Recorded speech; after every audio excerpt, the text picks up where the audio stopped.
সালামু আলাইকুম ভিউয়ার্স। তো আজকে এলাম মৌলভীবাজার জেলার ঐতিহ্যবাহী মনু নদীতে গোসল করবার লাগি।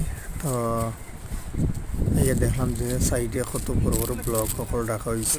চায়না থেকে মানে চায়না এরা ব্লকগুলা ব্লক কি লাগি রাখা হয়েছে নদী ভাঙ্গন আমি জানতাম না।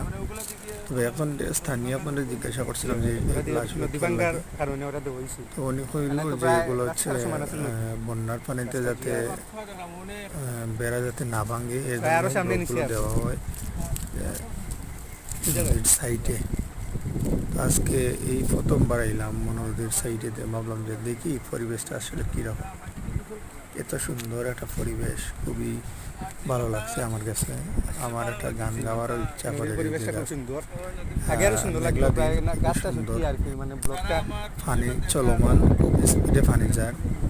আর মনু নদীর দুপাশে কিন্তু মানুষ অসংখ্য সবজি চাষ করছে, বিভিন্ন ধরনের সবজি চাষ করছে। এই জায়গা আসলে মানুষ অনেক স্বাবলম্বী হইতেছে সব জায়গা। আমার কাছে পরিবেশটা আসলে খুবই ভালো লাগে। তো আজকে এলাম পরিদর্শন করি, দেখি কি অবস্থা। তো এইদিকে ওই পাশের ওইদিকে দেখি আবার অনেক মানুষ গোসল করে, দেখি আমারও খুব সাহায্য লাগে যে আমিও গোসল করতাম। প্রচণ্ড বাতাস, কথাগুলো তেমন একটা ক্লিয়ার হন না, অনেক সময় কথার আওয়াজটা পুরা ক্লিয়ার শোনা যান না। তো যাই হোক, লাইক এবং শেয়ার কমেন্ট করবেন।